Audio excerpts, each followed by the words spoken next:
You're at the gym. You are sweating buckets, crying literal waterfalls, and paying 50 bucks a month to sprint on a moving rubber belt that is going absolutely nowhere. You are staring at a blank wall, or maybe a tiny TV screen playing a cooking show you can't even hear while your lungs scream for mercy. Why? Because fitness! You want those gains! But what if I told you that your favorite cardio machine, the very thing you drove your car to the gym to use, was literally invented to be a brutal, soul-crushing instrument of torture? Yep, you are voluntarily paying your hard-earned money to be punished exactly like a Victorian prisoner. Dude, uncool. How did we go from using this machine to punish the worst criminals in society to putting one in every suburban basement, where it mostly functions as a really expensive clothes hanger? Welcome to Fascinating Facts. Today, we are looking at the insane, dark, and deeply ironic true story of the treadmill. Picture this. It's early 19th century England. The Industrial Revolution is booming, the smog is thick enough to chew, and the prisons are an absolute unmitigated disaster. They are crammed full of people who got yeeted into a cold, damp, completely terrifying cell for stealing, like, a loaf of bread, or maybe half a potato. But here's the problem that really bugged the wealthy elite. The prisoners were just sitting there. Sure, the conditions were squalid and the food was basically slightly damp dust, but they weren't working. They were just chilling, vibing in the squalor.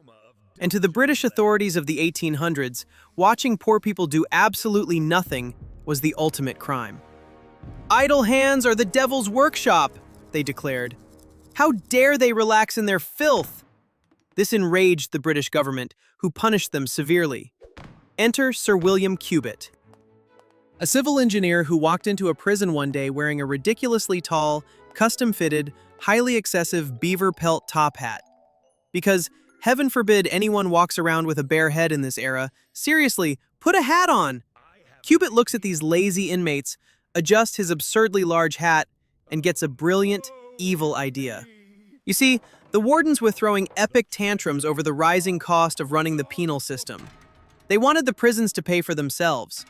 Cubitt figured he could solve everything with one massive, terrifying invention. He wanted to torture the prisoners out of their minds, cure them of their laziness, and simultaneously use their agonizing physical labor to grind grain and pump water. It was the ultimate toxic boss move. He whipped up some blueprints, stomped into the magistrate's office, and presented his glorious nightmare to the authorities. "Behold, I call it the treadwheel!" It's exactly like a giant water wheel, but powered entirely by human misery and regret. Bro, that is so incredibly dark. We love it. Build 50 of them immediately. And just like that, the medieval equivalent of a modern spin class was born. So here's how this monstrosity actually worked. Imagine a giant wooden cylinder, sometimes 20 feet long, with steps built into the outside. Like a massive, horrifying rolling pin with stairs. The prisoners would stand shoulder to shoulder, hold onto a wooden bar above their heads, and step on the wheel. As their weight pushed the step down, the wheel turned, and the next step came into view. It was the Stairmaster from literal hell. If you stopped stepping, you fell off and got crushed. They would do this for hours. And I don't mean a quick 30-minute cardio session, I mean 10 hours a day. 10 hours. That's the equivalent of climbing the Empire State Building 4 times, every single day, in the freezing cold, while malnourished and wearing scratchy wool prison stripes and a mandatory era-accurate flat cap. The suffering was very, very real. The inmates were basically climbing 30,000 steps a day and going absolutely nowhere. "I can't breathe!" "Why does it hurt so much?" "Keep stepping, Gregory!" The top hat man demands our sweat. Even famous historical figures weren't safe. The legendary writer Oscar Wilde was thrown into Reading jail, and yes, even he was forced to march on the treadwheel of doom, weeping dramatically the entire time. At first, the authorities used the treadwheel to grind corn, pump water, or ventilate the mines. It was free, agonizing labor that actually produced something. But then, some prison wardens realized they didn't actually need the grain milled. The economy was doing fine. They just really, really enjoyed watching the inmates suffer. So, in an act of pure villainy, they disconnected the wheels from the mills. That's right. They made the prisoners climb a giant, terrifying wheel of doom that powered absolutely nothing. The wheel just spun a giant fan outside that scooped air. It was called grinding the wind.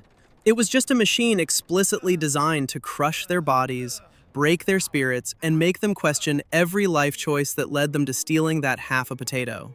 It was pure, unadulterated psychological warfare. And the prisoners were rage-quitting life. "Warden, please! I've been climbing for 3 days. What are we even powering?" "Oh, absolutely nothing, mate. We just like the squeaky sound it makes. Keep stepping." Dude, uncool. By the late 19th century, word finally got out about the horrific treadwheels of doom. Doctors began noticing that the prisoners were collapsing, suffering from extreme exhaustion, and looking generally terrible. The British public looked at these machines, looked at the weeping inmates, and collectively thought, dude, uncool.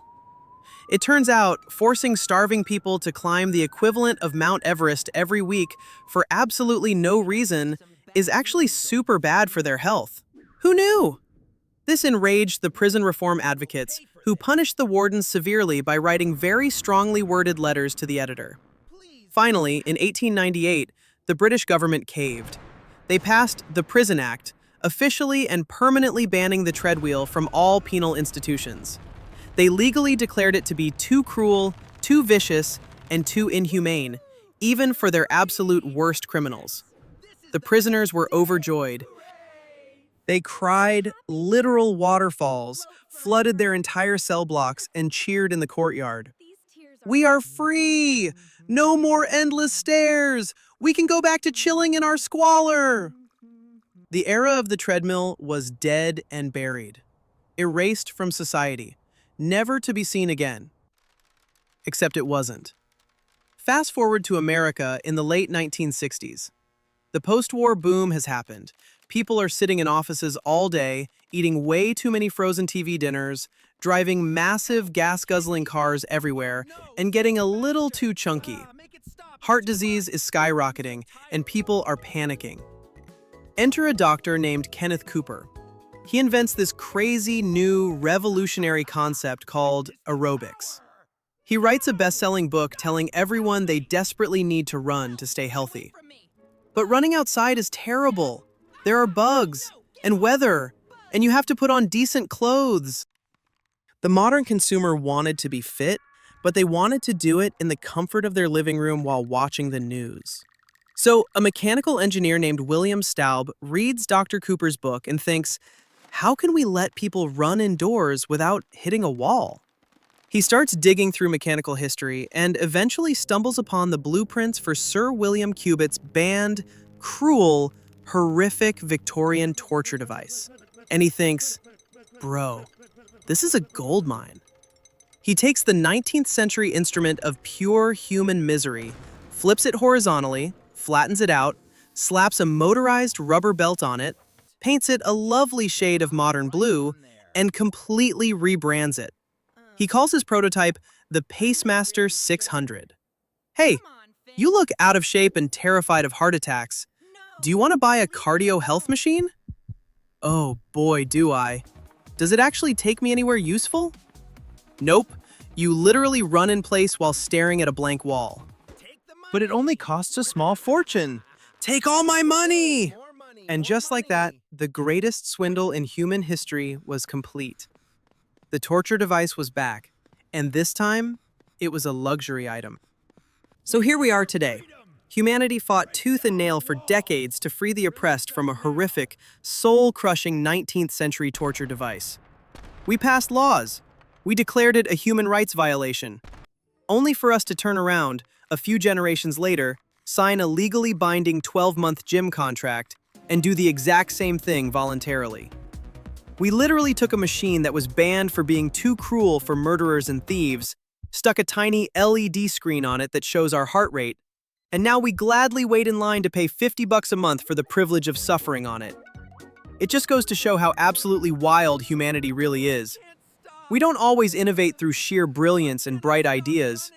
Sometimes we just recycle our worst, most traumatic historical mistakes, slap a sleek neon logo on them, market them as self-improvement, and sell them right back to ourselves.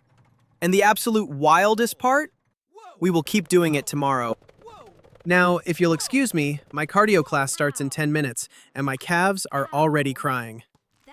If you want to discover the dark, hilarious, and insane origins of more things you use every day, subscribe to Fascinating Facts, and maybe go for a walk outside. It's free.